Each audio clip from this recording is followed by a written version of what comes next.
You did spit in the tube, and now you're waiting 6 weeks for your DNA test results to show up. And then the email comes, and you sit there trying to figure out why the results don't look like anything your mom told you, or they don't match anything in your family tree. I have been there so many times. What you're going to be seeing in this compilation is my experience with these kind of back to back. I'm going to throw in kind of an emotional video where we found out sad about my mom's side of the family after we took DNA tests. I kind of regretted taking one. So I'm going to throw that in at the end. But either way, this will hopefully help you know what you're getting into before you spit in that tube. I don't know why. I always feel a little nervous. I don't know. I'm going to have to dig into that. Eastern Puerto Rico. And their descendants of the United States, Texas, and New York. Puerto Rico. Okay. I definitely don't have Puerto Rican ancestry. Hi, I'm Danielle Romero. Thank you so much for being with me here on my channel where we talk about American identity and family stories. And I took a DNA test and I got like the raw data from that. I've talked a little bit about my DNA test, how they've changed a lot, the updates, and I haven't been too impressed with the results. The ancestry communities are awesome. 23andMe haplogroups, awesome. But I decided to use MyHeritage. Now, they're not paying for this. They didn't sponsor me. In fact, I paid them to do this test, $29. And all I had to do was upload the raw DNA that I had already uploaded to like 23andMe or something. So you can download it off 23andMe, upload it to MyHeritage. And I'm really excited to see what the results are. And I know that we can't hang our hat on these percentages so much, but I think that if there's any consistency across the tests, that's important. I also want to compare to a feature that 23andMe has where you can kind of see a timeline of how recent is this ancestry, which was pretty cool. So I'm going to show that too. But first, let's just get right into it. I want to show you the results from the MyHeritage test and talk with you a little bit. They also have some community groups, I think. So I want to see if those are accurate.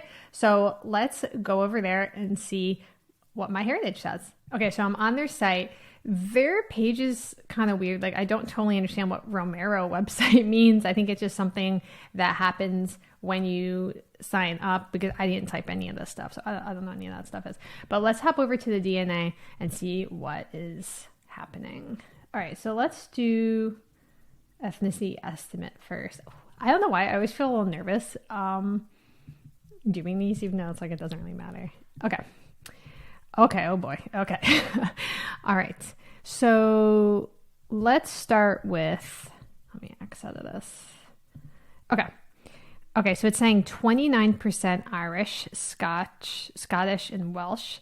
And then it's getting a little more specific, Ireland, County Cork, County Kerry, and Limerick County. Okay, that I think is a little bit high. My great-grandfather was 100% Irish. His dad came over from Belfast, I think.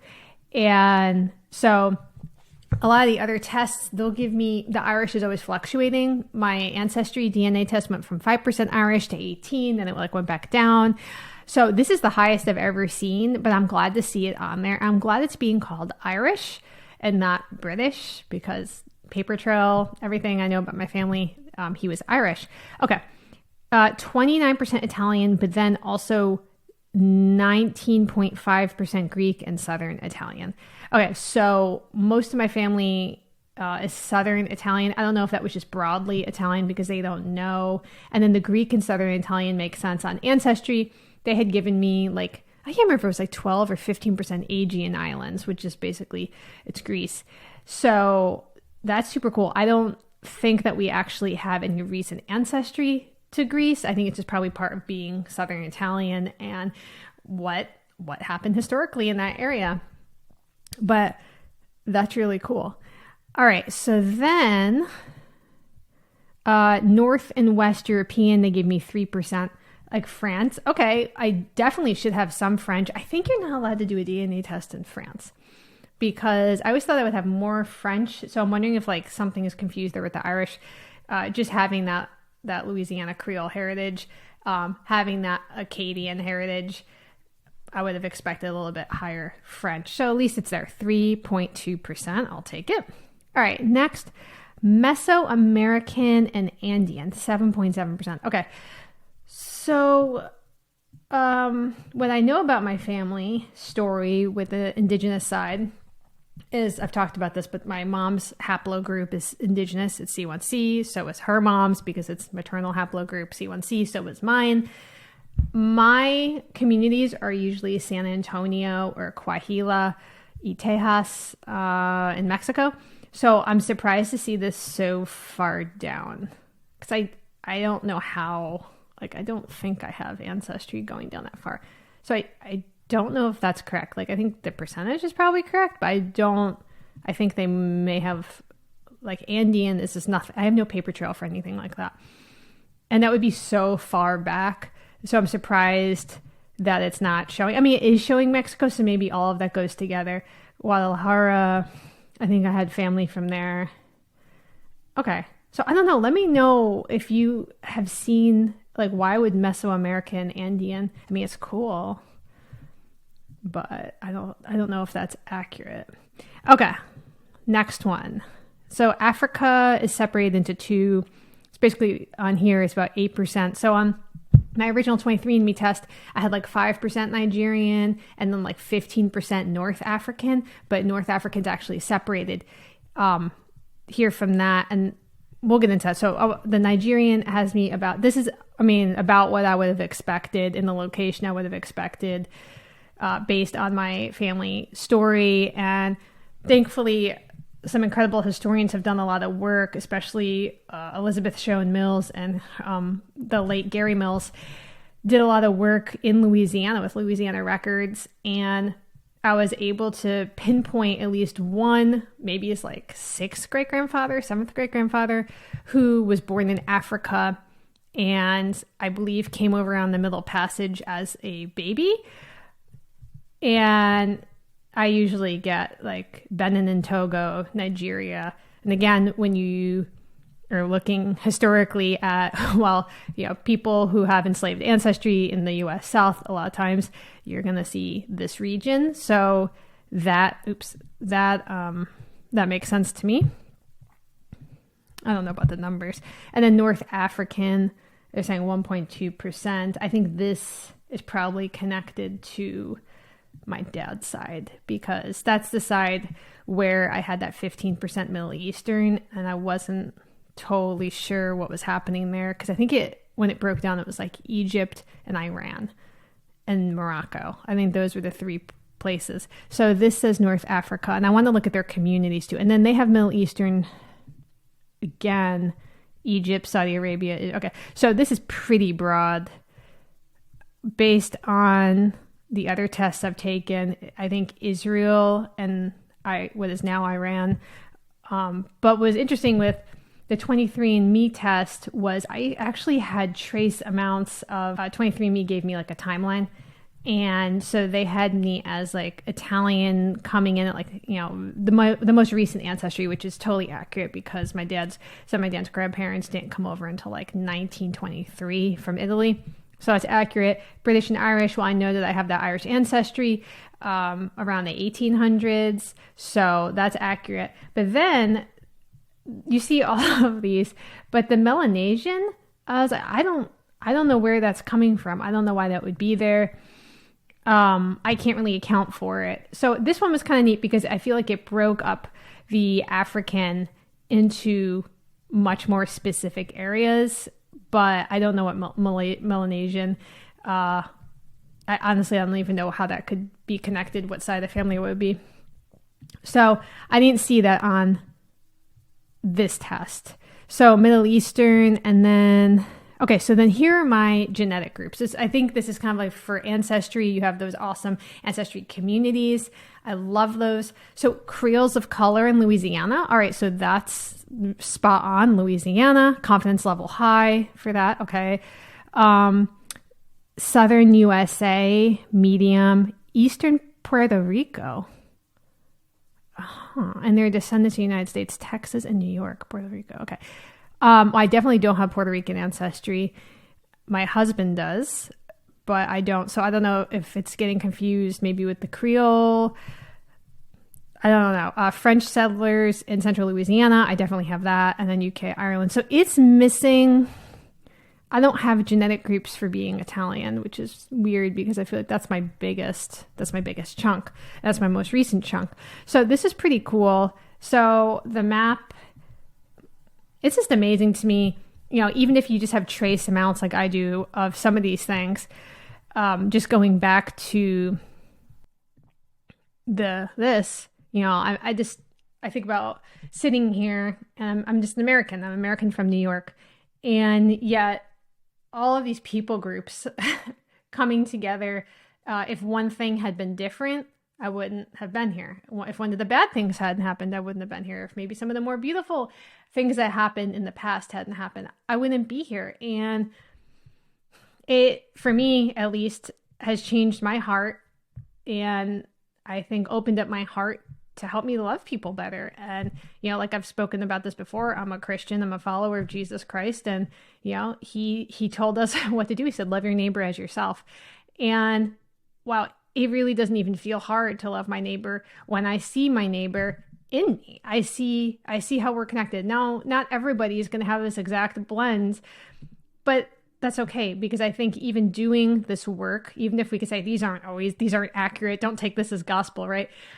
But it's going to give you some insight into your family's story and how far-reaching that family story really is. And it's beautiful. Now, I don't know what this Eastern European is, actually. I'm looking at this, super curious. I don't see anything necessarily on here. I don't know.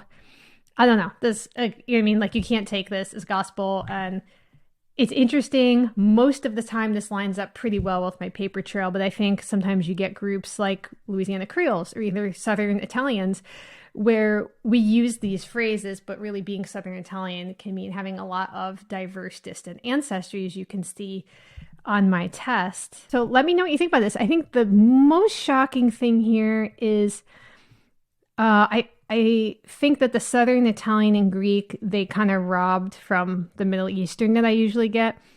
And the Mesoamerican and Andean is confusing. So I'm going to have to look into that. I'm curious about that. I was doing some ancestry work on my dad's side. My dad's, all his grandparents are Italian, Southern Italian, and came over from Italy.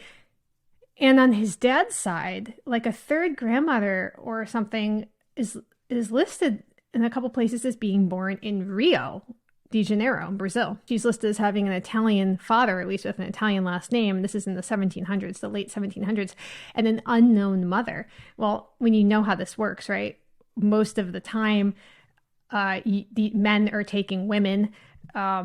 Maybe they're not even marrying them, but they're taking women. She was actually listed as the legitimate daughter, so I'm assuming he married this woman's mother, but she was listed as being born in Brazil. And so I was wondering about that. I was just talking this week, if you're on Facebook with me, I don't do a ton on there, but I was on there and kind of figuring out, why would my Italian grandpa have like a second great grandmother born in Brazil? Well, now I'm looking at this. I would have assumed all of that Native American, that Mesoamerican, is coming from my mom's side. But who knows? A lot of our ancestors were people of the world. And yeah, and you can see that here. So I don't know exactly what the genetic group's confidence level is. So mine, they're talking not about the ancestry, but they're talking about like the actual group. So if I change that, it's saying really the highest confidence that they have is Creoles of color in Louisiana, and just Louisiana, which I love. Love Louisiana. Love my family there. So I'm so excited about that. And if I go to low confidence, which I'm guessing they're saying this is, they think it's accurate, but they're not totally sure on it, they add in, New York, Massachusetts, Pennsylvania, and New York, Irish settlers. Okay. All right. So it's not that much off. The Puerto Rico thing is not right. Like, I don't know what's happening there. So this was interesting. Let me know if you took a MyHeritage test. It was only $29. And I love seeing how, yeah, some stuff might be wrong, but it might also get some things right that I can now go back to my paper trail and my family stories and match it up. So that Mesoamerican Andean thing was totally shocking. I don't know. I'm going to have to dig into that. So let me know if you've done the MyHeritage. Let me know what you think about these results. And if you're interested in seeing any of the other videos I've done about my DNA tests, I'll leave a link to that below. Otherwise, we'll talk soon. I'm confused about the South Asia, so please let me know what you think that is. And this, I'm wondering, is it confused? And the reason I'm going to say this, I know this is very controversial. Hi, I'm Danielle Romero. Thank you so much for being with me here on my channel where we talk about American identity and family stories.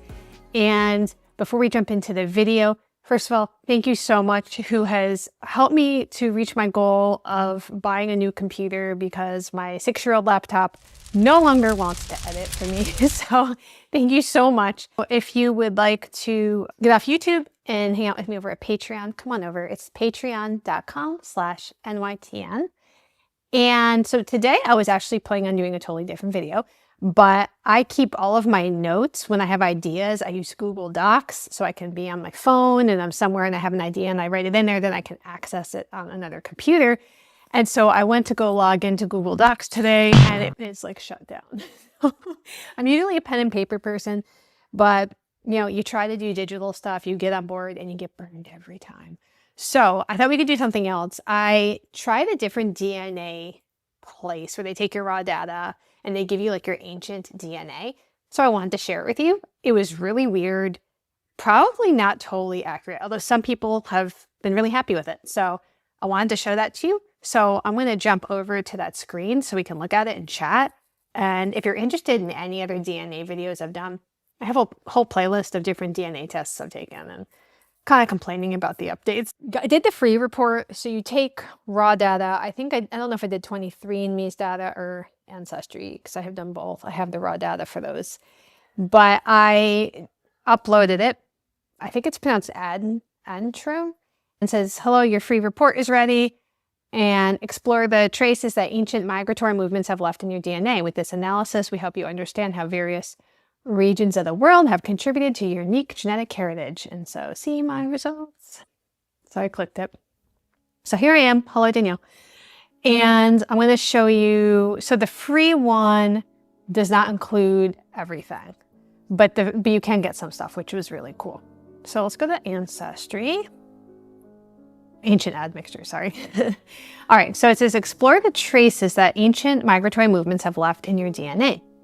With this analysis, we help you understand how it's contributed. Okay, so I'm going to show you it, but they said they used the admixture model K = 5, representing 5 hypothetical ancestral populations, which is really not that many, right? That's not enough.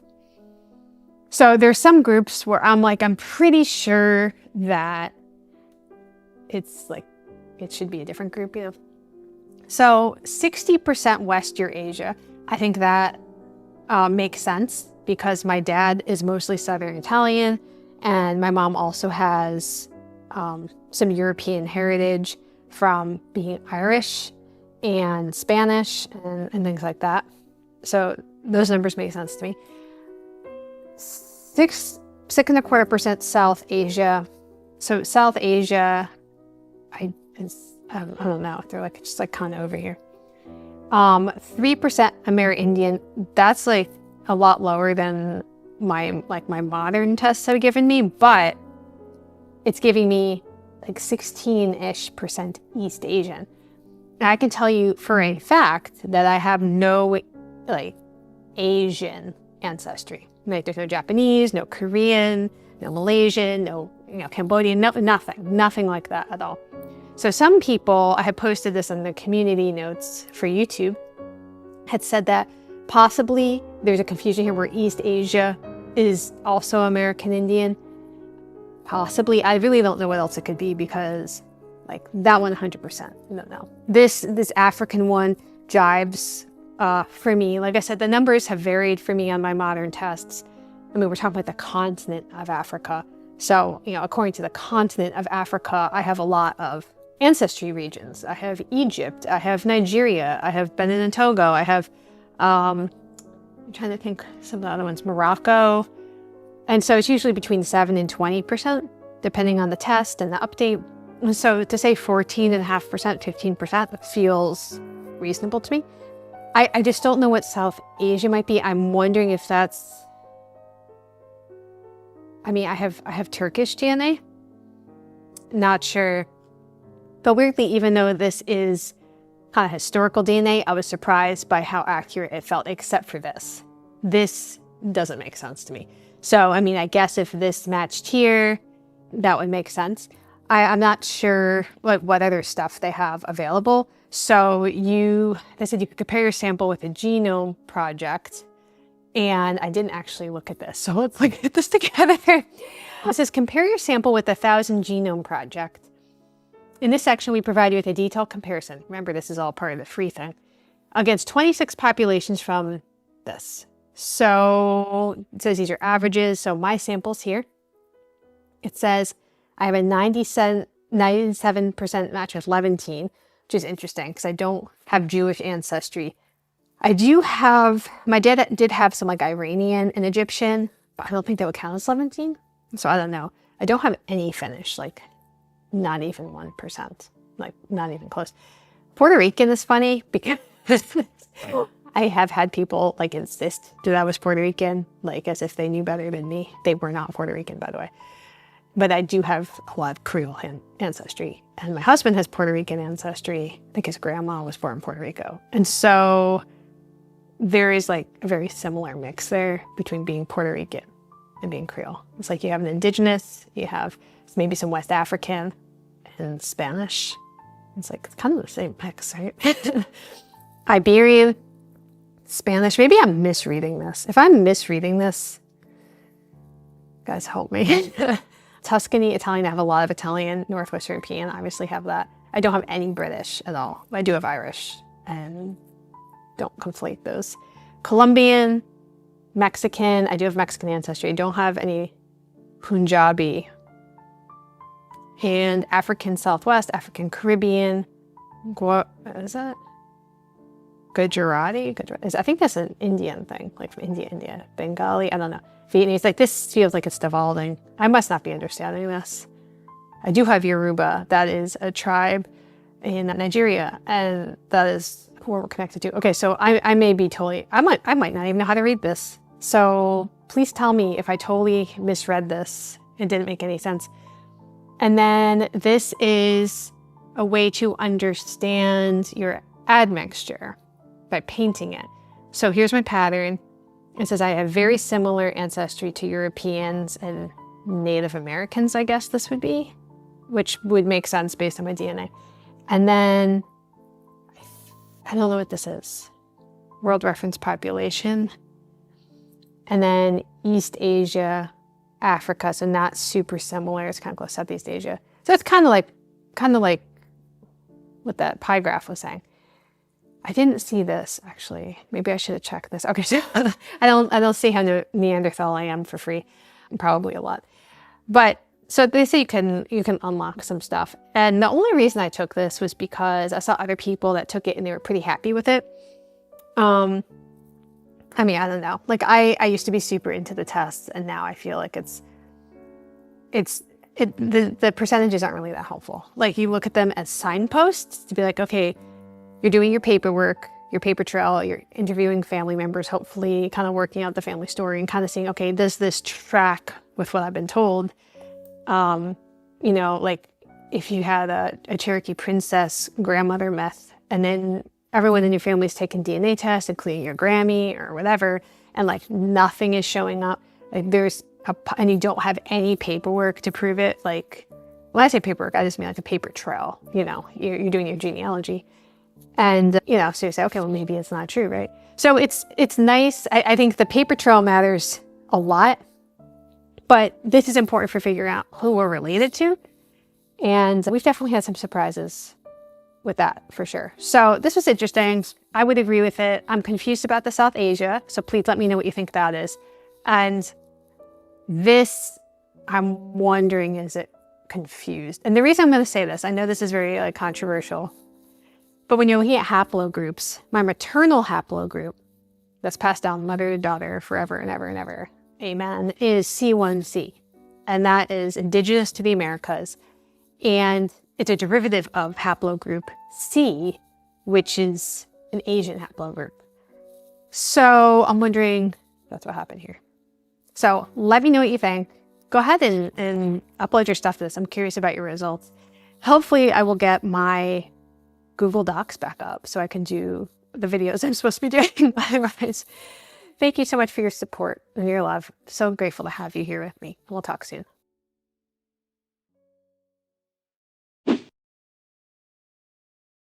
That being said, I still feel like my Irish was too low. Okay, I want to take the test and get my DNA, but then you saw this and you're like, what is this? This is your entry point into your family's story. We are not focusing solely on race at this point, but we are looking at belonging to a shared identity with a group in a region.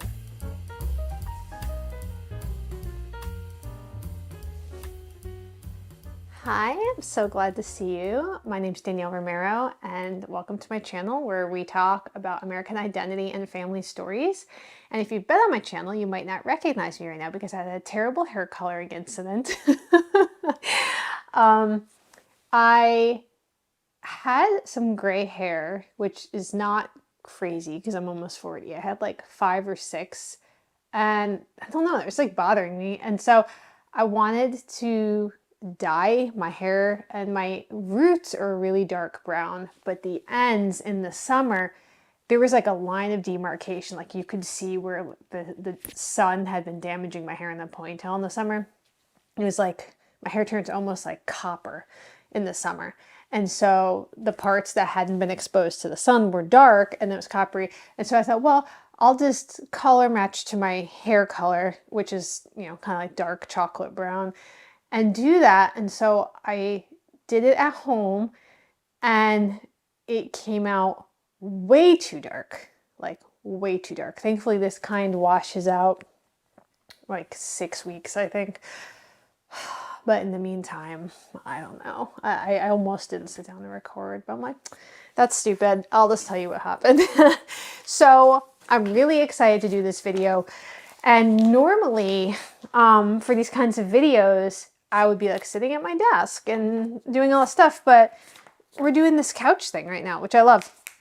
So I actually printed out the stuff I want to talk about, and I wrote some notes, but basically I want to go over the Ancestry community update that just happened, and I'm really excited about it. Normally when the updates happen, it crushes my heart a little bit because something just outrageous happens, but this was really a helpful update. And so I want to tell you three reasons why I think this was an extremely helpful update for everyone, and share the results. And what's really special about the results I'm going to share with you is that I have 3 generations of results.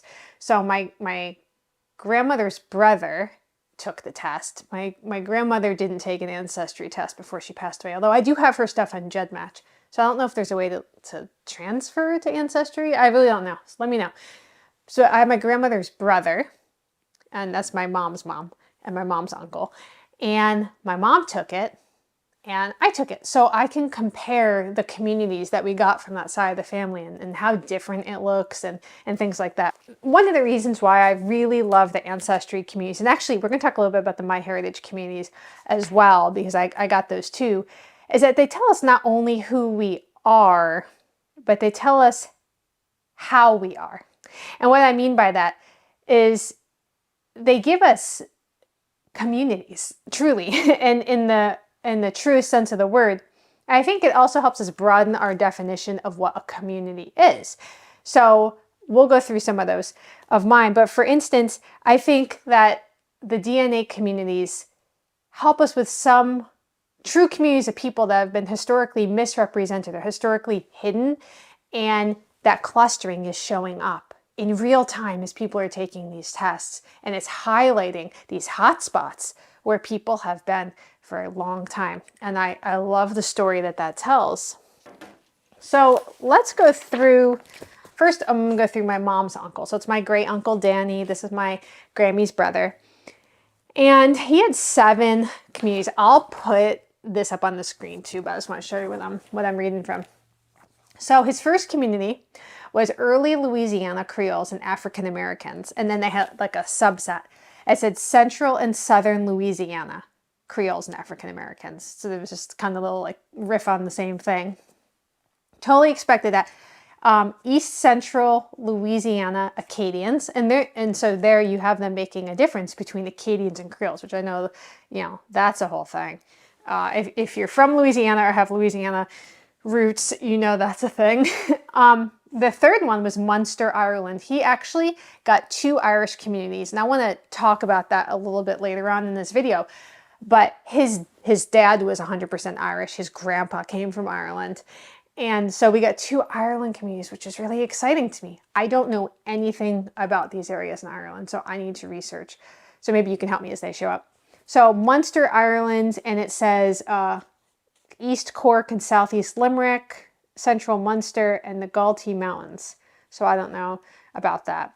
Nacogdoches, Texas to Natchitoches, Louisiana. This one, actually, I have my Natchitoches mug. The oldest town in the Louisiana Purchase. I got this the first time I went to Natchitoches. And I actually am working on a video about that connection. This is just such a fantastic part of American history. Even if you don't have roots between these 2 cities, it's an incredible story. And so I'm working with a Mexican genealogist who's helping me with my family story, so I can bring you that video. And so he had 1, 2, 3, 4. My printer, when it prints, I feel like it just spits the pages out however it wants. And I come in, it's like a crime scene on the floor. It's just like a million pages everywhere. I really hate it. So then he also got South and Central Louisiana Creole and African American. So he has 2 Creole. It says early Louisiana Creole and African Americans and South and Central Louisiana Creole and African Americans. I'll need to figure out what that means, but he got 2 Creole hits. He got southeastern Quebec French settlers, which I don't know anything about that. I mean, I know the French influence, obviously, in Louisiana, but I'm surprised that it's coming up as a DNA community. So again, let's go to the second value point, I would say, for these ancestry communities. They bridge the gap between oral history and the document trail. And what I mean by that is I really feel like they show the family's place in migration. And, you know, I know a lot about my family in Louisiana, but there are a lot of places where when you're studying the family tree, it starts branching off really fast, right? You have 4 grandparents, 8 great-grandparents, you know, and it just keeps multiplying. And so you start taking one path and that takes you way the heck down here, while over here, you're not even looking over there. And so when I see these communities, now I'm going to go into the documents, into the family tree with an eye for this, because there's something in the DNA that is matching with people, it's giving them enough to highlight this information. It makes sense, right? I mean, I think if they threw something completely insane in here, you might say, well, I need to back that up with a paper trail. But I love the idea of situating our ancestors, situating our family historically. You know, we want to situate them in a physical location, but we also need to situate them historically. So, you know, knowing what I do about Louisiana and also knowing what I don't know about Louisiana, this would be really fun, I think, I'm going to look for those documents that would support this story. And the second Irish community that my great uncle got was Ulster. So I know very little about Irish history. I know very little about Ireland in general. So I'm sure some of you know more than I do. I don't know the difference right now. I could stop the camera right now, look it up, get back on and edit it to pretend like I do, but I don't know. But he has 2. So if you know anything about Ireland, if you could tell me even about the Munster, Ireland, and Ulster Irish communities, I'd be fascinated. So this is what I would assume that my grandmother would get, my maternal grandmother. Okay, so let's go to my mom now. And my mom also got 7. And my mom's is going to be a little different. Oh, before we go into my mom, this I want to show you. So my great uncle Dan got something that only showed up for him. Nobody else got this. And it was an ethnic group in one of his ancestry percentages. Now, his biggest ancestry percentage is Irish. He got a lot of Irish DNA, even though he, on paper, is only half. He got a lot. I think he got like 60-something%. But he got part of the new update were these ethnic groups. And this is what's so crazy to me. This was not his predominant thing. He didn't get ethnic groups for any other group, just for the Nigeria component. And it says that you share DNA with at least one person in our reference panel who comes from a group below. You may be connected to one or more of these groups. And they list these ethnic groups within Nigeria. And this is why it's like you think that you know everything there is to know, and really there's not. Because there's like diversity in the diversity in the diversity. You know what I mean? Like when you're really drilling in, it's like, well, we have Creole heritage. Well, you actually have this, and African heritage, right? And it's like, well, Africa's a continent. What country? And now we're in Nigeria, and it's like, now we're gonna drill down even more.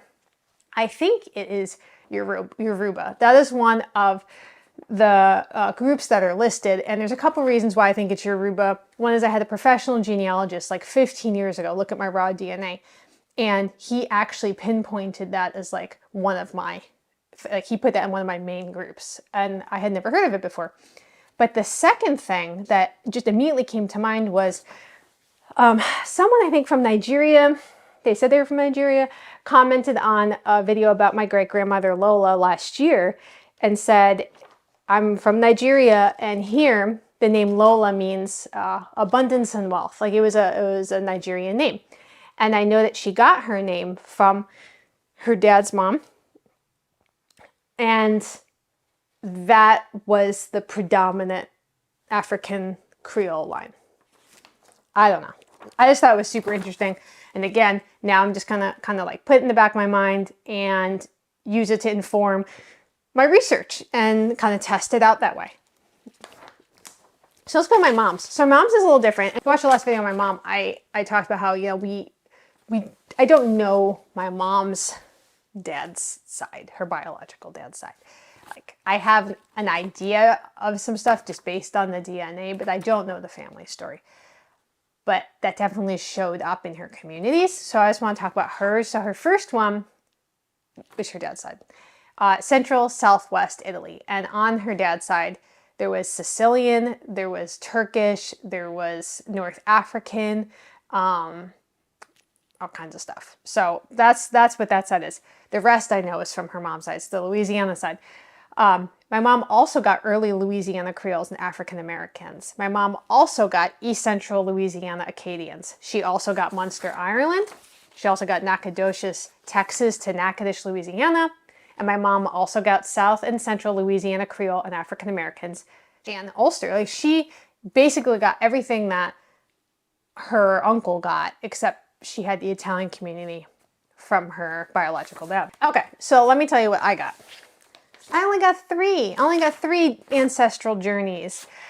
And mine, I think, are pretty representative, but there's one thing that was missing, and I was, actually there are two things I was kind of surprised that were missing. So the first one I got was a Central Southwest Italy.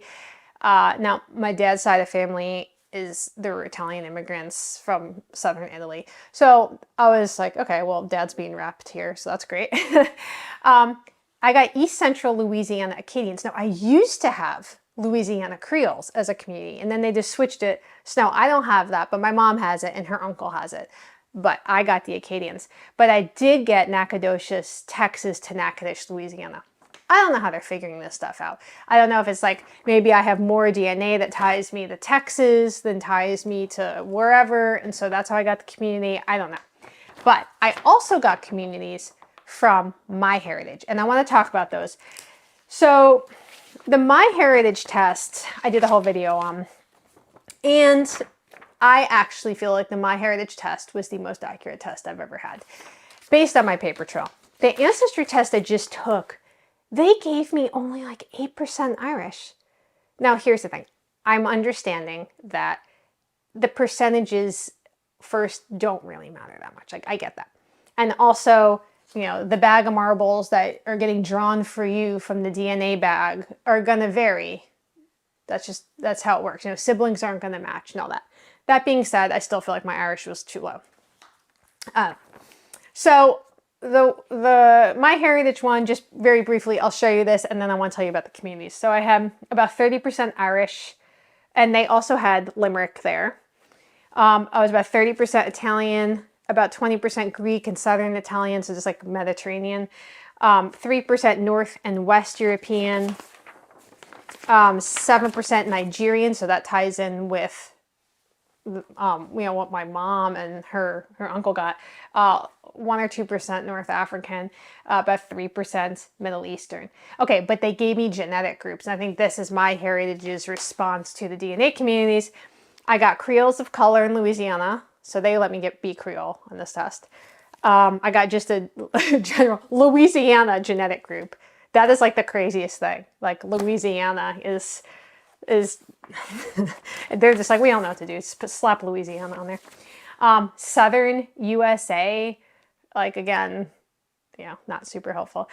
Eastern Puerto Rico, which I talked about this in the original video. I know that I don't have Puerto Rican ancestry or heritage, but I do think that there's 1 or 2 ancestors that may have come from Trinidad, and also the Creole mix can be very similar to the Puerto Rican mix. And so maybe my heritage got confused. I don't know, or maybe I'm wrong. Maybe I'll find a mysterious Puerto Rican ancestor. Maybe on my mom's dad's side. I don't know. That I don't know. I did get French settlers in central Louisiana, and I got UK and Ireland. So I felt like they hit more, they had more options. I'll tell you the most important reason why I think that these DNA communities, these ancestry communities are really a home run. They really are. And the tests will change and all that, but what I think that these do is they help us expand beyond our ethnic identity. And what I mean by that is that we are not, and I wrote some notes, we are not focusing solely on race at this point, but we are looking at belonging to a shared identity with a group in a region. I think it honors the migrations that have happened, and there were waves of different migrations depending on who your ancestors were. I'm sure that you know about some of them, and maybe there's some still to discover. And there's the other socio-political factors that just kind of influence groups and squeeze certain communities to go this way or go that way. And that adds to the layers of defining our identity. It's not just like I'm 6% this and 31% this, but it's my family comes from this community, this region of the country. We were there during that time. And in particular, the one that really strikes me just looking at this is the one that all 3 of us got. I don't know why I was like doing this. All 3 of us got. My Grammy's brother, my mom, and I all got Nacogdoches, Texas to Natchitoches, Louisiana. And so I'm planning on doing a really, I'm going to say really great video, but it's an important video to me because that is such a huge part of the American story, and it really is not talked about. It's pretty crazy. Like, it's so interesting. And so that showing up is a confirmation to me. And now I've got the documents I'm working on, and we got the DNA side that I'm working on. But you couldn't look at Nacogdoches, Texas to Natchitoches, Louisiana and be like if somebody stopped you on the street and you're like, what are you? And you're like, well, I'm Nacogdoches, Texas to Natchitoches, Louisiana. It's like, it doesn't mean anything like that. But when you're studying this, it does have an identity. There is a flavor to this. There's an understanding of the historical forces that affected this area and the people and the decisions that people had to make. And there's so many other areas like that. I want to dive into the Irish communities. I want to understand what was going on in those communities at the time that my family left and came to the United States. Is there something that I can learn about to say, they left because of this reason, and that influenced them coming to New York, influenced me being here right now. I love that. I love that. And there's so many of those stories in your family tree because, like I was saying, like, the ancestors start multiplying like a lot as you're going up the levels. And I'm just so fascinated by that. So I feel like Ancestry did a really great job, and my heritage did a good job too. But I love how Ancestry lays it out here and just gives you a sense of the historical experience for ancestors. And I feel like kind of gives you a new way to look at maybe the documents you're doing or the stories you've heard, or even just give you a starting off point. I mean, maybe you haven't started researching your family and you're thinking, okay, I want to take the test and get my DNA, but then you saw this and you're like, what is this? This is your entry point into your family's story.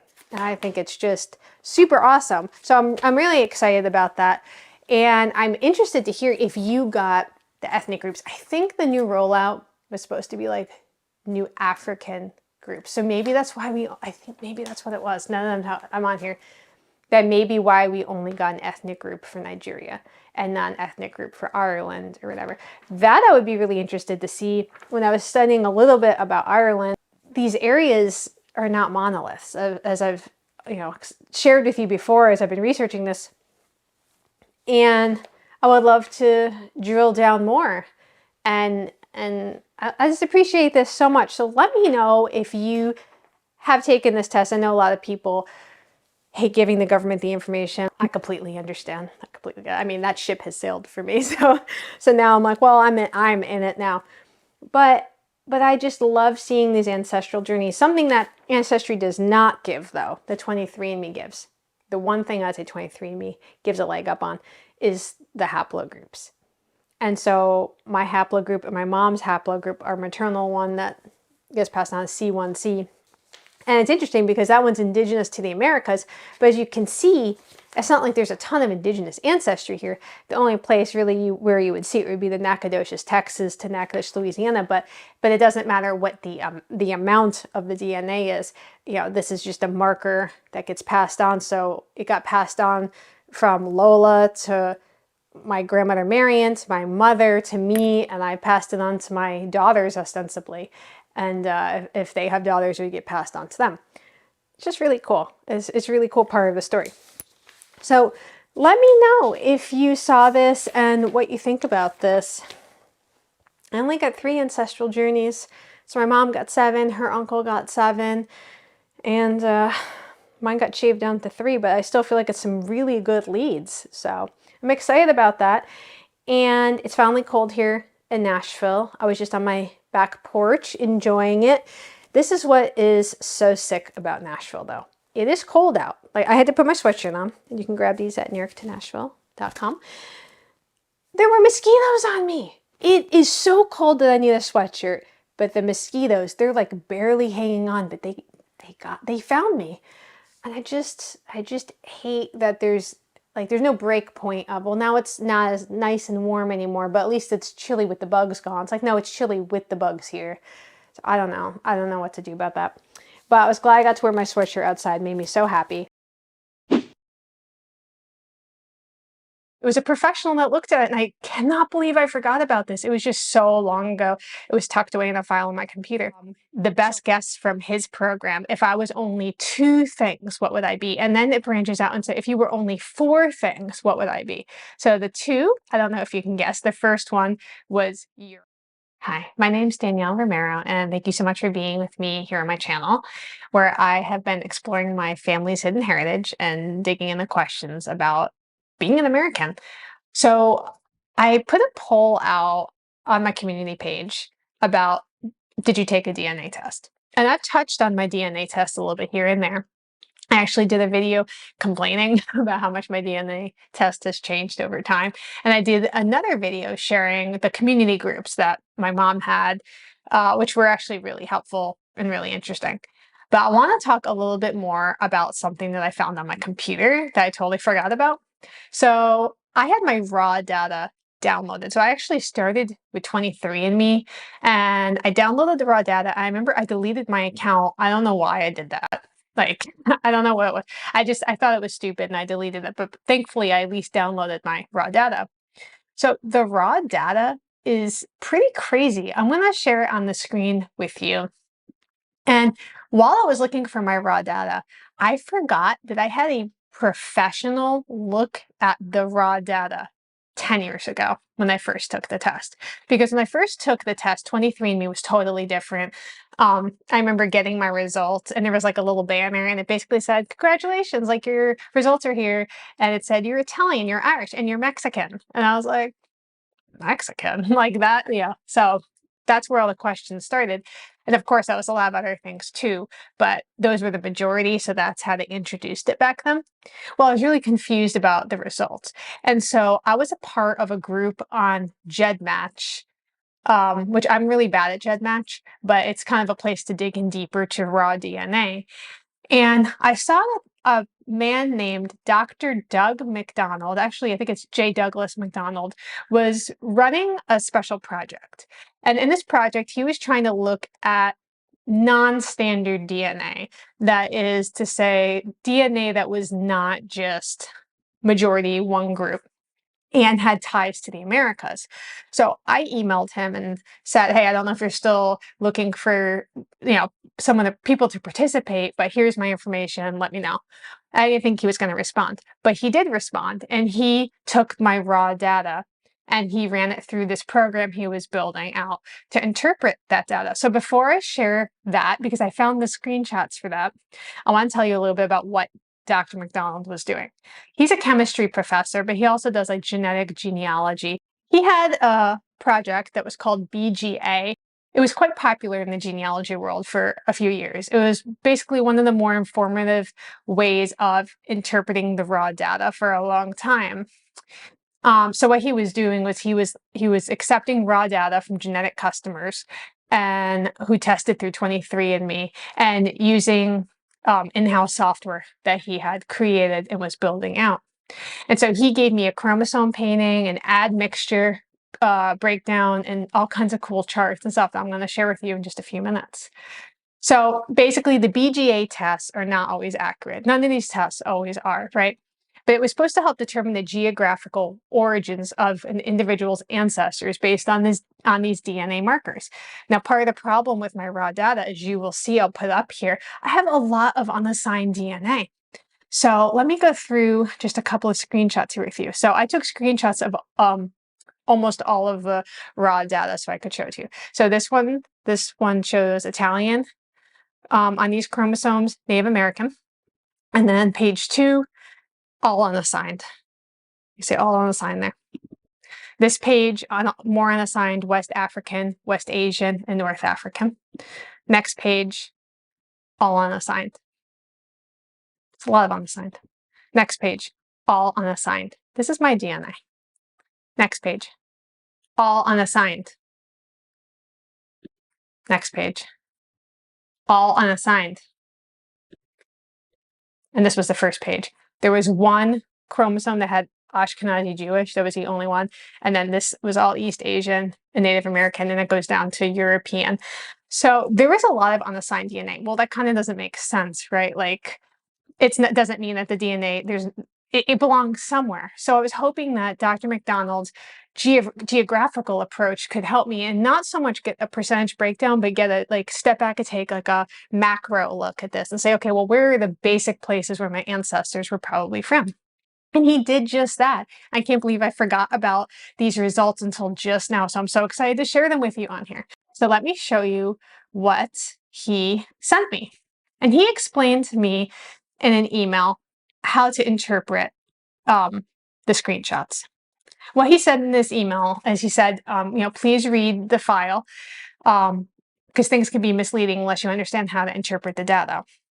And so basically the first thing he did was give me the best guess from his program. If I was only 2 things, what would I be? And then it branches out and says, if you were only 4 things, what would I be?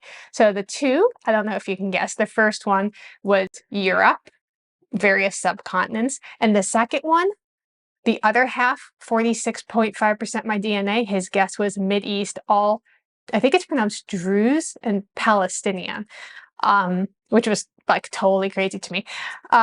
So that's what his guess was for the first 2, but he gets more granular than that. Then he has 4 population sets where he's guessing for my family.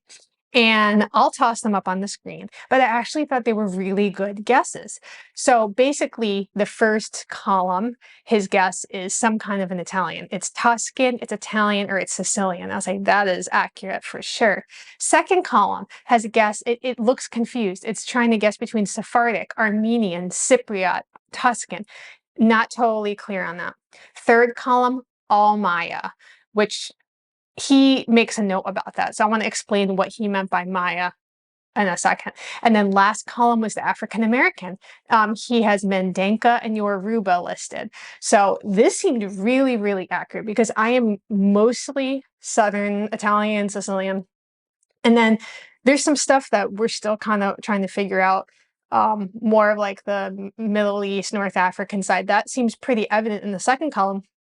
And the third column is indigenous roots, and fourth column is African roots. So that was really cool. So he explains in this email that it can all fit without Jewish, which there was almost no Jewish showing up, just one little tiny fragment, but it requires some other kind of Mediterranean island in there, or Caucasus area. He said the Maya designation is arbitrary. It's just North American indigenous, which I think really matches kind of my paper trail and my ancestry DNA groups, which were, one of them was South Texas, North Mexican indigenous. But he also had screenshots that I want to show you and some pictures. So he did a map, and he explains on this map that the greens, the green spot is the place where the majority of my DNA comes from. And if you zoom in on this, the majority of my DNA is like southern Italy. Like, that's accurate. Now, the other spots where he was seeing like majority of DNA, if you look here on the map, there is West Africa. And then it looks like maybe North Italy. I think the blue dot is Turkey. And then the red dot is Mexico. I'm like, thing he gave me. The last thing he gave me was a chromosome painter. Now, I don't understand chromosome paintings. What I've read, it seems that if you see something broken up across different chromosomes, that means it's coming from multiple ancestors. And let's say you had something that was just only on one chromosome, then that means it's really just being passed down from one ancestor. But please correct me if I'm wrong on that. So my chromosome painter, this is what it looks like. There are a couple pages, I'll throw them up. So brown means too little data. So he couldn't even do anything with that. Red is Europe, which makes a lot of sense because I have a lot of Irish and Italian ancestry. That's my majority. Purple is Mid-East. Now this is just like blowing my mind because I totally forgot about this. Let's see. I don't know why South Asia is showing up as gray. I don't know about that. Neon green is the Americas. So that would be, we don't have a lot of that, but the little bit of indigenous DNA is from the Americas. And then purple is Africa. And then here it's saying that yellow is also East Asia. So there's a lot on there. So this is the most comprehensive digging in I feel like I've ever had on my DNA. And it was a professional that looked at it, and I cannot believe I forgot about this. It was just so long ago. It was tucked away in a file on my computer. So let me know what you think about this. As far as I know, Dr. McDonald is no longer, accepting for this project. But it might be really interesting to dig into his BGA testing. And I think maybe one of his calculators would be available on GEDmatch that you could kind of mess around with yourself. So let me know what you think about this. Do you think it was accurate? I'm still working through that much Mid-East. I forgot about that. I actually wore this shirt today. My brother Luke, who's been in Egypt, he sent me a bunch of crazy stuff from Egypt. And one of them was this awesome shirt. So I got that on. But yeah, who knows? It sounds like there's a lot more storytelling, and hopefully you'll hang around for it. See you soon.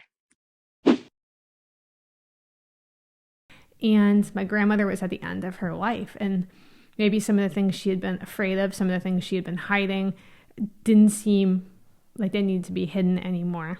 And so it was just this really beautiful intersection of maybe finding out some important things about our family story. Her dad was probably about 80% West African.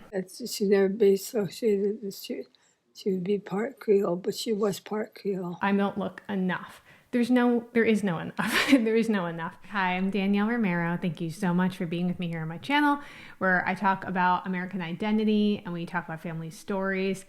And today I want to get a little bit personal. We have covered a lot of topics on this channel, but I want to go back to my roots a little bit. But before I do, I want to show you this great hoodie that is for sale in my shop. It says "Be a Good Ancestor," and I don't think you could see, but on the back there's like an NYTN patch.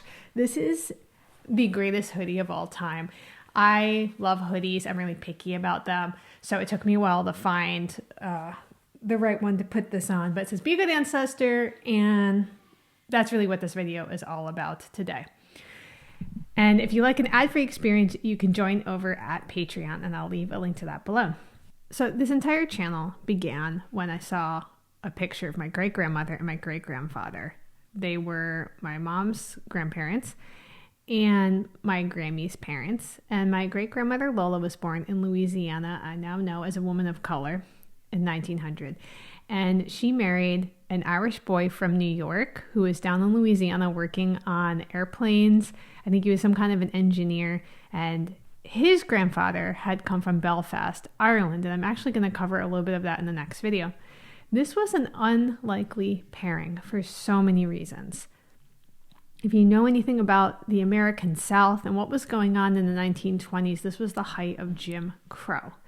And I've talked about this many times, but my great-grandmother Lola, across her life in Louisiana, she was censused as either Negro or Black or mulatto. But when she moved to New York in the 1930s and 1940s, you were allowed to self-identify in the census, and she chose to identify as white. And if you haven't seen the Finding Lola docuseries that I did, I would love for you to join me on that, and I'll link to that below. Before my Grammy died, my Grammy Marian, I had my mom sit down with her just with an iPhone and ask her a couple questions, and they got recorded. And I cannot tell you, these are the most priceless videos I have. I grew up with my grandmother, spending lots of time with her in New York. And then when she moved down to Florida, we'd go visit her whenever we could. Even on break in college, I would go and stay with her with my other cousins.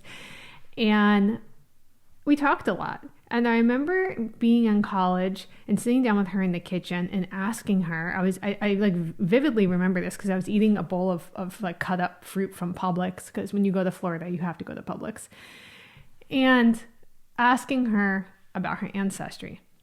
Now, she told us that she was raised French and Irish from her dad, French from her mom, but she would always like, there was a lot of inconsistencies with the conversation. She had told me at one point that she thought maybe we were part Cherokee. And then later on, she told me that she believed that there maybe was an African American ancestor somewhere in the family tree. And so it was pretty shocking to me when I found my grandmother's ancestry results.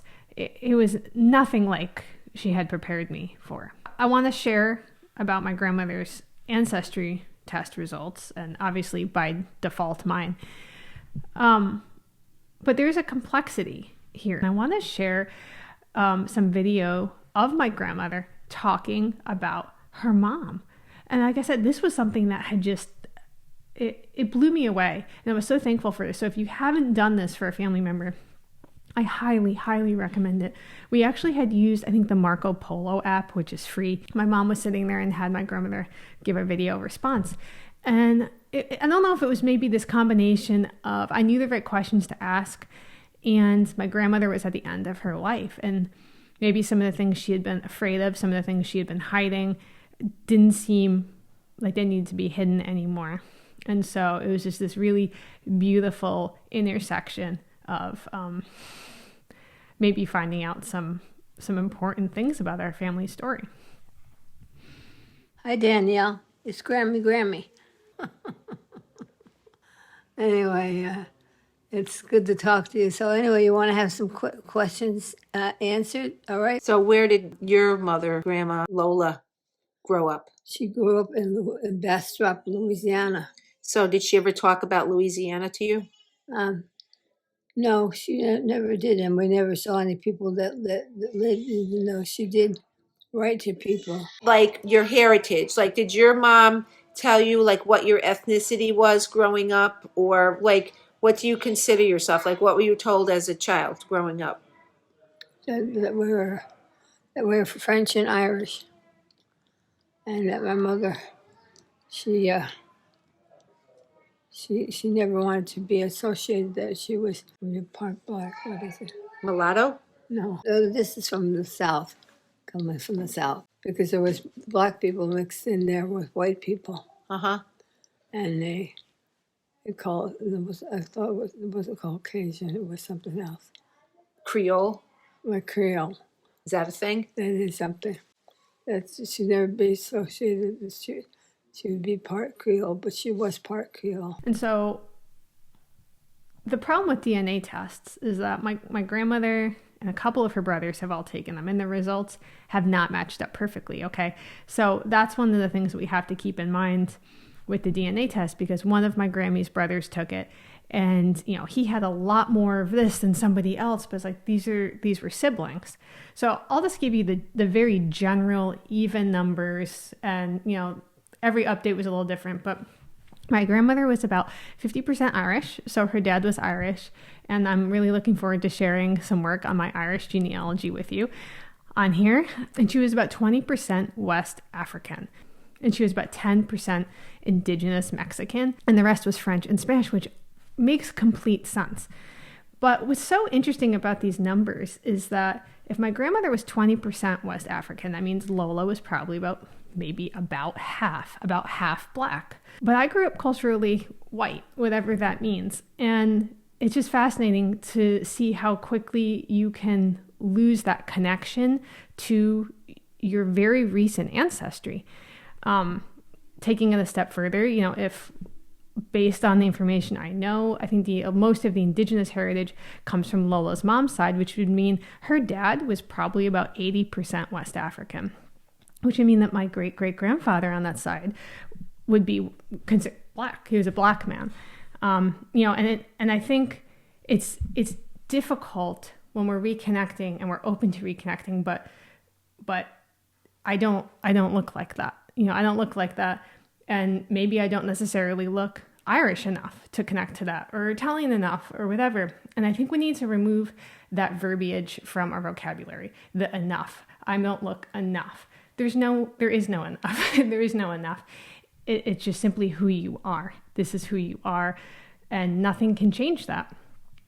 And that has given me a lot of freedom in starting this process publicly. I was extremely nervous about posting the docuseries and posting the videos because at the time I was relaxing my hair, first of all. But it's intimidating to go out into the big wide world and share personal things about your family as you're learning them, like in real time. And firmly recognizing that people are going to have opinions on how you look based on what you're sharing. But I'm proud to say that this has been a beautiful experience, and I highly recommend to everyone, because no, I'm not walking around 80% West African or half Indigenous Mexican, but this is my heritage, and it's my children's heritage, and you better believe they know everything about it. And I honestly think about raising a whole generation of children who recognize how connected they are. And when you grow up hearing that, it's really hard to make an other out of your neighbor. It's really hard to get sucked into the us versus them. And that is something that I'm working towards, even if we can't fix it now. So I wanted to just share a little bit about my grandmother, and I have a lot of great interviews coming up. We're going to talk to some folks who identify as Melungeon. I'm going to talk with you about the process of gaining my Italian citizenship, which is a big deal, and I want to be transparent with you about that. And I'm still considering it. I haven't signed any papers yet, so to speak. And I'm going to work on my Irish genealogy, and I want to kind of just tap back in to where this all started. So thank you so much for being here. If you want to grab your Be a Good Ancestor gear, grab it and let me know. Send me a picture, and we'll talk soon.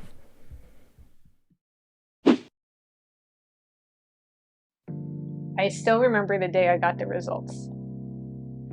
I felt so guilty. I felt like this was my fault. I shouldn't have had them take these DNA tests. And it mirrors so much what my mom said. Oh gosh, sorry mom if you're watching. This. And she was just saying, it's kind of sad that this happened. But she's like, if it didn't happen, I wouldn't be here. And she's like, you wouldn't be here, and your children wouldn't be here. Do I have a grandpa walking around alive who doesn't know I exist and all that stuff? Well, most certainly.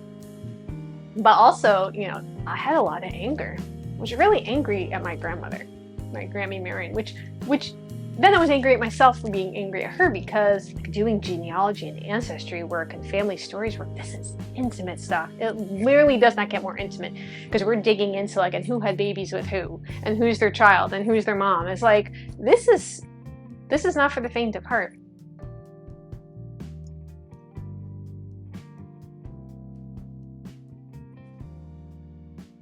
Hi, nice to see you. I'm gonna put this down. It's really hot. Sometimes when I make my tea, it's so hot. It's like ungodly hot. I'm gonna let that cool down. Hi, I'm Danielle Romero, and welcome to my channel. Thank you for being here, where we talk about American identity and family stories. And I don't know what it is about the new setup with the couch in the office instead of the desk. I feel way more relaxed, and feel like we're really here together and we're going to talk, which is good, because today's topic is pretty personal. I really do enjoy doing the big American stories and researching the history of race in America and how that affects your family. But today we're going to like dig down deep and personal. So when I'm thinking about the family tree, I love the metaphor of the family tree and the branches and the roots. And I mean, I have my Be a Good Ancestor shirt on. I mean, I'm all about it. If you want to grab one, you can grab one at nytonashville.com. Love the family tree. But something happened when I first started this journey. I'm already like getting nervous. So my grandpa passed away. And this is my mom's dad. And so my mom's parents, her mom is my grandmother Marian. That's the Louisiana Creole side. That's the Mexican side. All of the the secrets, and I've been working on that. Her dad was Irish, like straight up Irish. Really loved Notre Dame and the Fighting Irish, and he and I had a good relationship. When I was a little girl, we had this little game where I was in upstate New York, so whoever saw the first robin redbreast in the yard, and that's like the note that spring is here finally in frozen tundra of upstate New York. Whoever saw it first would call the other one and say, like, I found the first robin redbreast. And so whenever I see one, I think of my grandpa. And so he passed away 6 years ago, and decided this would be a good time for us to take DNA tests, because my mom's mom wasn't doing well. She was still with us, and I thought, this is it. Like, I took mine, and obviously I had some unexpected stuff because of the Louisiana heritage, but overall, like, made a lot of sense. And so my mom took it. One of my aunts took it. My mom's sister, my mom's brother. Take the DNA test. Take it after my grandpa dies. I start collecting photos of my grandpa. I still remember the day I got the results. I was actually on a trip with my husband and our 3 little kids. And I remember I was walking towards the kids in the back because they needed me to like switch a snack for them or something while we were driving in our car. And I'm walking back, and I get the alert on my phone that my uncle's DNA test results were ready.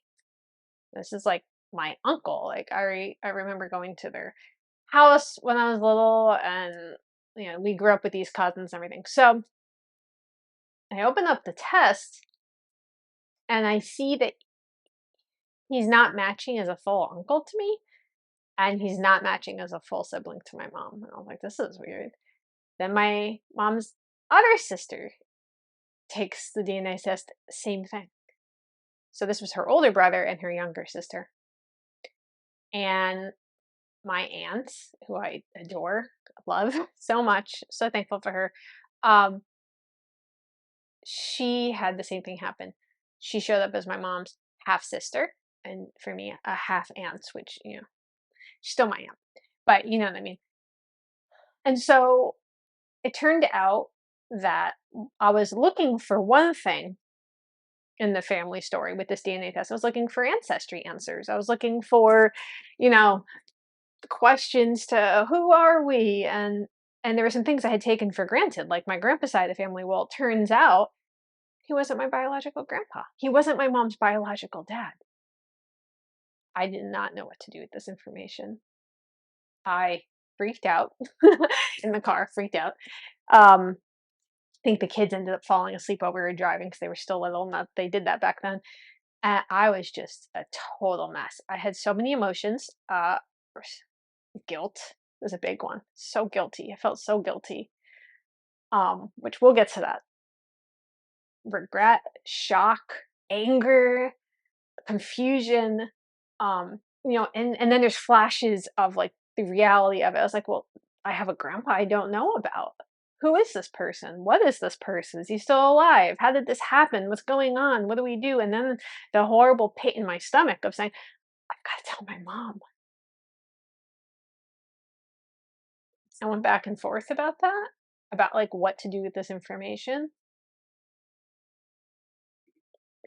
Because I felt like she had a right to know.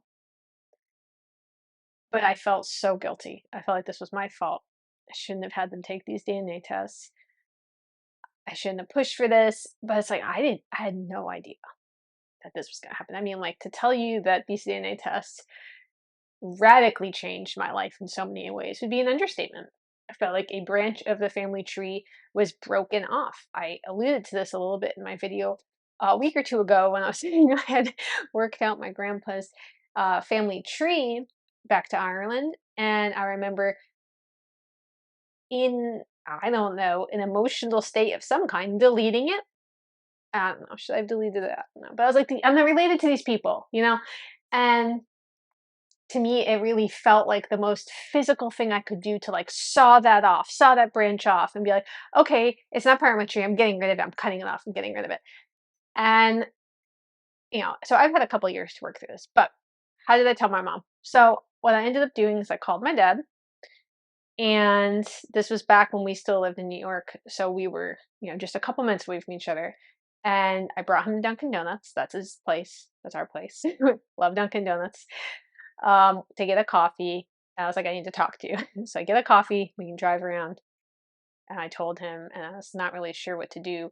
I really hadn't come to a conclusion on what to do. But when I dropped him off back home, he decided that it would be better for him to talk to my mom. So he tells my mom, and she calls me.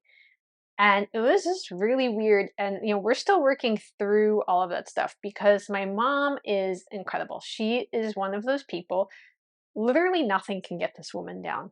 Nothing. Like, she always looks on the bright side. Like, to me, sometimes I'm like, can you just be mad for a second? Can you just be angry for a second? And she's like, yeah, I understand all this stuff, but like, a real positive thing. And I'm like, okay, Mr. Rogers, thanks. But it was amazing. And so we started working through what does it look like when like you have, this is called a non-paternal event, an NPE. But there are other events that don't have to be this exact scenario that maybe you've gone through where there is a sense of betrayal in the family, or like you're working on your family story, or you're doing the DNA test and you come across a big lie or a big secret. And it feels like, well, what do we do with this? Now I want to give you some more details on what happened. But I will tell you, now, I try to be really open with everybody. Like, we all have a bias, right? You have a bias, I have a bias, you have a lens that you look through for the world, me too. I try to be open about mine. It's okay if we don't have the same lens. But I'm a Christian. That's how I view the world. And so I remember, applying this story to what was going on, because one of my favorite stories in the whole Bible, whether you're a Christian or not, there's some good stories in that book, right? Is Joseph in the book of Genesis. And he was betrayed by his brothers. They were jealous of him, and they threw him in a well, and then they ended up selling him as a slave. And all kinds of horrible things happened for Joseph for so long. And then I was just reading it today. Later, Joseph rises to prominence in Egypt. He's Pharaoh's right hand. And his brothers have to come to Egypt for help because there's a famine. and they don't realize that they're talking to their brother Joseph, the brother that they thought was dead, and Joseph is in this position of power over the people that hurt him, that abandoned him, that betrayed him. And once they realize it's him, they're so afraid. And Joseph reaches out and extends this olive branch to them after he messes with their heads a little bit. It's a good story. I highly suggest reading it. And so anyway, I've been thinking about that, about what does it look like to reconcile, and maybe reconcile within ourselves these things when we're doing family research. And what does reconciliation look like when you have a broken family tree? I used to think that reconciliation meant that I need to either go to the person or people, or deal with the event in a way that makes it okay now, whatever that looks like.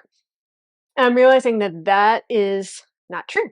That when we're dealing with this stuff, when these things come up, when we're hurt, we're betrayed by information that comes out, the first thing I think is just let yourself feel those things. I think it's interesting that when stuff like this happens, and please tell me if this has happened to you, that the immediate feeling for me anyway was guilt of, I did this. I brought this thing out in the open. No, I've destroyed the family. I've wrecked the family. It's like, I didn't do any of this. This happened before I was even a twinkle in my mother's eye, But also, I had a lot of anger. I was really angry at my grandmother, my Grammy Marian, which then I was angry at myself for being angry at her, because I loved her. She was was the only grandmother figure. I felt like we had a special connection. And it hurt me that she knew all of this and it was a secret, and that we never actually really got information from her. And I don't know how much my mom will want me to talk about that, so I'll just leave it at that. But I did feel a lot of anger. I was like, the timing was so bad. Could it be worse timing? Literally, my grandpa had just passed away. But the reason why I wanted everyone to take a DNA test was because my grandpa had just passed away. And I wanted to make sure that we didn't lose stuff, that we were saving the stuff. So I think this is just an important thing to talk about, is what do we do when this stuff comes up? When there's bad apples in the family tree, when you realize there's a whole branch of the tree that I thought was part of my tree and it's not, and what do we do with that? I mean, I think it depends on what the situation is for you, but there are a lot of people out there who've taken the DNA test and they found out there was an NPE, a non-paternal event, or a maternal event, probably too. I don't know, I think it's more likely that you think someone's your dad and they're not really your biological dad. And so the shock for me was, I think it's crazy, is you start looking back to when you have more information about something. I'm like, oh, how did I miss that? It's so obvious now. I think it's just amazing, the stories that we can tell ourselves, and we kind of just miss we miss stuff that maybe other people can see. But I think there is this important part of grieving that an ancestor isn't who we thought they were, grieving that we don't have this biological connection that we thought we did, grieving whatever that is, and coming to acceptance. And for me, it's been 6 years of this. And then I'm, the other thing is kind of respecting how my mom feels about it. I just love her perspective. She was like, that my grandpa, who we found out was not actually my grandpa, she's like, that's my dad. That is my dad. That's the dad I grew up with. That's the dad that I loved. So whatever has happened, that's still my dad. And I agree, that's my grandpa. But there's also the part of me who was like, well, do I have a grandpa walking around alive who doesn't know I exist and all that stuff? Well, most certainly. And so what I did was I had a DNA angel. That it looks cooler when it's written out. It's like DNA angel. Somebody that is an expert in DNA, and they do it for free to help you find your family based on your DNA. I was kind of a skeptic about it. I was like, I don't think that she's gonna be able to figure it out. But my mom had a bunch of half siblings pop up, on tests. And that's another thing that's been really hard because I want to connect to those people. And I actually talked with one of the girls off and on that summer a lot, and I liked her so much. But I feel like it's kind of hard because I'm like one step removed, and I don't really feel like it's my place now to be inserting all of this into my mom's life if she doesn't want that right now, or she's not ready for that, or she's just not there with that. And so it's messy. This is messy. I thought going down to Louisiana was the messy part. I'm like, oh no, sweet summer child. Like there's so much more. And then I think the other part, I just wrote some notes for myself on here on my phone. Rebuilding the family narrative. What does that look like? I don't know. For some of you, there might be a gaping hole now, or maybe there's a new person that's folded in. You have a new sibling, you have a new aunt or uncle or grandparent or whatever. And what does that look like? And that's going to be different for everybody. But I think that step comes so much further down the line. I think we do need to respect how emotional this work is. I've said this before, but I have a lot of hobbies. I like to quilt. I used to like to garden. Now I hate all my plants. But things like that, they are not so personal and intimate. Like doing genealogy and ancestry work and family stories work, this is intimate stuff. It literally does not get more intimate because we're digging into like, and who had babies with who, and who's their child, and who's their mom. It's like, this is not for the faint of heart. And so for me, I have been trying to connect the fractured parts a little bit to get to a place where I feel like I have a sense of what happened in this story. And it's not easy, but I do think that there is a beauty in brokenness. And what I mean by that is not that it's beautiful if the family tree broke, because it's certainly not, but the beautiful thing that has come out of it is being able to, how should I say this? When I go back to the story of Joseph, the ending of that story is really what I love. Joseph is like, he's just, his timing on stuff is so good. I'm like, if I could just have that kind of timing in my life, like, but he says, what you intended for evil, God intended for good. That's what he says to his brothers. And it mirrors so much what my mom said. Oh gosh, sorry, Mom, if you're watching. This, and she was just saying, you know, it's kind of sad that this happened. But she's like, if it didn't happen, I wouldn't be here. And she's like, you wouldn't be here and your children wouldn't be here. You know, things that were intended for evil. There is good. Doesn't mean the thing is good. Doesn't mean what happened was good. But good can grow from it. And so I've been sitting with that. I don't always like that. I'm just going to be honest. But I think you can see that in so many of these stories. And it's true.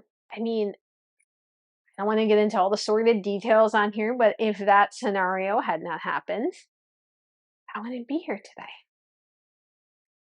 It's crazy to think about that stuff, isn't it? And so I think it has also pointed for me to look at the bigger picture of legacy. You know, I just put out this merch, you know, it's a Be a Good Ancestor merch. What does that mean, be a good ancestor? Well, some people said it doesn't make any sense to me. I'm like, well, I don't know. It just kind of came to me. And to me, what it means is I'm going to be someone's ancestor one day. It doesn't, and even if you don't have children, you're going to be someone's ancestor one day. You were in this line. There's a continuity there. I want to leave a legacy of good, of something that they can be proud of not having a life without obstacles or problems, but being an ancestor who encountered those obstacles and overcame them. It kept going and persevered. I mean, those are the ancestors that I'm most proud of, not the ancestors who like, wow, I love this ancestor because their life was so easy. Look how great their life was. No, I'm so drawn to the ancestors who had some terrible situations and they persevered. They didn't give up. They kept going. And now I'm here. And so, you know, thinking about legacy, what are we leaving behind? I think it's really a gift to be able to look at the mistakes other people have made in their lives when we're doing the family tree, doing the family story, and saying, I'm not perfect, but I'm going to pay more attention to not make that mistake. And that's a gift. That's definitely a gift. And so, as far as finding closure, well, I don't have closure in this situation. We haven't talked to this man. He is alive still. The DNA angel did find him. Haven't reached out. And that's our choice, my mom's choice, but I respect it. And I'm okay with that. And I think it's, again, maturing in this view that in order to have perfect closure, we have to have every box checked. And I'm learning that I don't need to. I can accept that this is part of the story that got me here. It kind of goes along with some of the other harder stories that are in my family tree. I was just reading about one of the stories the other day. I'm going to tell you something. I'm going to do this at the end of the video, so only like like some of you will see this. I'm working on a project. I don't know if I'm really going to put it out there. It's not a book per se. It's not a book like a standard way. And I just have notes on this, so I'm working on it. But it is a book of the journey of reconnecting and prose and poetry and documents and things like that. But I actually had underneath one of the poems that I think I might include in this book was a source is Elizabeth Shown Mills. She's amazing. The work she's done in Louisiana and her husband on the Lake Gary Mills. So she had, I'll put it up on the screen so you can see it, but she had wrote, quote, "From the entry, it is clear that he," and this is my seventh grandfather, "was not baptized as an infant, but was recently imported from Africa." Okay. So one of my ancestors, my seventh grandfather, his name, as it came to be known, was Roma Antoine Ditsuris, or Ditsuris. It's French. Someone told me how to say it once. I don't remember, but I know that it means little mouse. It's like a little nickname. And he was brought over from Africa, and he married an enslaved woman named Catherine. So that was my seventh grandmother. Together, they had a daughter named Rosette. This is my sixth grandmother. Well, there was a law at the time that if two enslaved people were married and had a child, you weren't supposed to sell them or separate them. Well, that didn't happen. When Rosette was just a toddler, her dad was sold to a plantation in New Orleans and never saw the family again. And that history, that fracture, that story, there is no closure to that story. There's not a happy ending. But I think when we look at these forces that are outside of our control, and sometimes these terrible stories that are evil, they are evil, terrible things that happen, but they're deeply connected to this present moment. If that hadn't happened, his daughter Rosette wouldn't have met the man that she had her children with. That's my direct line. That's why I'm sitting here with you right now holding these papers. It's that what was meant for evil, what was intended for evil, that there can be good from that. I think that's a universal truth. I don't think that you have to be a Christian to see that happen. And I think sometimes there's a really big space between the evil thing that happened and the good that comes out of it later.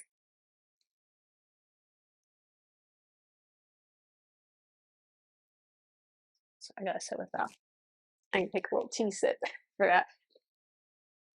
And I think in the way that we live our life now, the way I do, I've been trying not to use the microwave as much because I've been trying to teach myself, like, take a longer time, be more patient, use the stove to heat stuff up. It's awful. I want it right now. I didn't plan ahead. Now I'm starving. I need to heat it up now. But we are so trained to, like, instantaneous satisfaction, instantaneous. Like we watch a movie and it needs to wrap up in 90 minutes and the story makes sense and it's good and it feels good and there's closure, and that's not the human experience. I would dare to say that there are evil things that happen that we have not seen the good come out of. Maybe there isn't from everything. I don't know. All I know is that this is messy work, doing family stories, and it's a lot easier to sit and, kind of do some of the more like pop history stories, and I do like those a lot. I think they're fun, but this is the stuff that this is the real stuff, and it's the stuff I'm glad to have you here for. So let me know. I don't know. I don't know if this is ever going to see the light of day. Just thinking about it. So working on this right now. And if you'd like to grab some Be a Good Ancestor merch, I'll leave a link to that below. Let me know if you had an MPE show up in your tree or something similar like that. I'd love to hear how you handled it. And yeah, otherwise, we'll talk soon.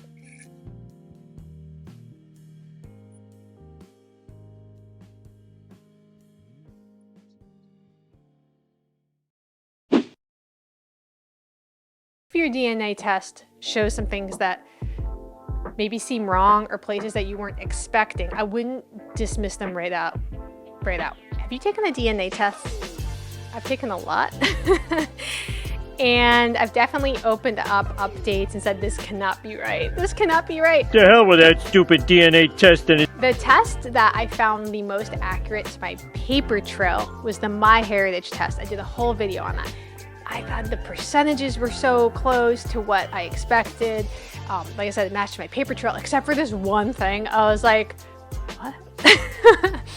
When Puerto Rico popped up in mine, I was completely confused. I have no family story of Puerto Rico. There's no paper trail leading to Puerto Rico. And she's Puerto Rican. So how did it end up as a DNA community? Eastern Puerto Rico. And they're descendants of the United States, Texas, and New York. Puerto Rico. Okay. I definitely don't have Puerto Rican ancestry. What I uncovered about migration, survival, and identity completely changed how I saw my ancestry story, and I hope it will change how you see yours as well. So the first thing I think when people see something in their DNA that seems like wrong, we say, well, that's wrong. That's wrong. I definitely don't have Puerto Rican ancestry. And I think there's a better way to look at this. I think it can be wrong and right at the same time. And let me explain to you why I think that's true for me here. And on this occasion, right is wrong and wrong is right. So growing up, I didn't know anything about my heritage or my mom's side, except that I knew her grandmother was from Louisiana. And as I've been digging into this, mostly here on the channel, finding connections to Texas, to Mexico, just incredible connections I did not know about. But when I took the MyHeritage DNA test, something didn't add up. Seeing that Puerto Rico on there, I didn't think there was a connection. And at first I thought it was definitely a mistake. But the more I researched, the more clear it became that the DNA wasn't wrong, but it was telling a story that I hadn't understood. Here are my genetic groups. I think this is kind of like for Ancestry. You have those awesome Ancestry communities. I love those. So Creoles of color in Louisiana. All right, so that's spot on. Louisiana, confidence level high for that. Okay. Southern USA, medium. Eastern Puerto Rico. And they're descendants of the United States, Texas, and New York. Puerto Rico. Okay. I definitely don't have Puerto Rican ancestry. My husband does, but I don't. So I don't know if it's getting confused maybe with the Creole. I'm not going to get too in the weeds here, but basically a lot of the Spanish influence in the Louisiana, Texas borderlands area is Isleño, like Canary Islanders. I started researching that because I saw that kind of come up in my family tree, people mentioning that there might be Canary Islander, Isleño heritage. And so I was digging into that migration. And here's what I found. During the Spanish colonial period, the Canary Islands were a key source of settlers for Spain's colonies. And the Canary Islands are off the coast of Africa, and I'll put it up on a map. And the Spanish crown had even enacted a law that was called the Tributo de Sangre, the blood tribute. For every 1,000 tons of goods that were shipped back to Spain, so they're sending back a bunch of great stuff to Spain, 50 Canarian families were sent to the Americas. It was kind of like a reward system. So these people settled in places like Venezuela, Cuba, Puerto Rico, where they built entire villages and they were, getting connected into the local culture. So in Puerto Rico, the Isleños played a massive role in shaping the society and community and culture there. They arrived in waves starting in as early as 1695, and the influence is still very visible there in the traditions, family names, even some of the genetic markers. But here's where it got really personal. The same group of people, these same Isleño families who migrated to Puerto Rico, well, they were spreading all over the Americas, including what is now Texas, where my ancestors lived. This is the overlap, and I think this is why Puerto Rico is appearing in my DNA test, because there's this genetic fingerprint of shared history. I think when we're looking at DNA tests, if we can kind of expand the way we're looking at it, it's not just what is your exact family breakdown. It's kind of showing the interconnectedness of your family story and other places around the world. The Isleño roots didn't just stay in the Canary Islands. It was leaving a genetic legacy that connected me to places I never imagined having a connection to. And I think it's a reminder that DNA results aren't just about where your ancestors lived, it's about how they moved, survived, and shaped the world. So the connection to the people that I have in Texas and Mexico, those people had connection to people who then settled in Puerto Rico. And so what does this mean for you? I think if your DNA test shows some things that maybe seem wrong or places that you weren't expecting, I wouldn't dismiss them right out. It might be clues to a migration story that's been forgotten or never told at all in your family. Because I think if we look at our DNA, if we look at it as a map, bringing us to the treasure of understanding the journey that brought you here, it's a totally different perspective than just trying to get cut and dry percentages of like, this percentage this percentage that.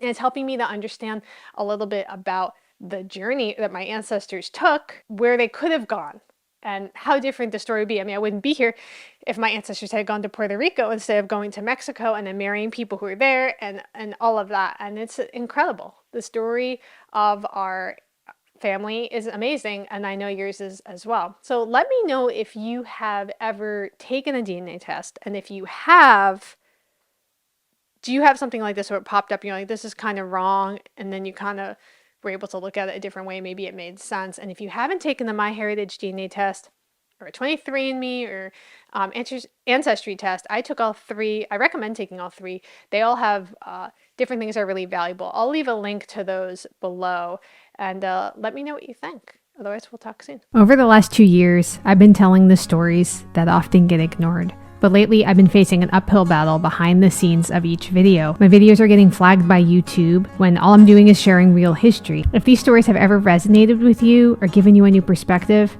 grab some Be a Good Ancestor merch and help me keep this channel going. Check out nytonashville.com.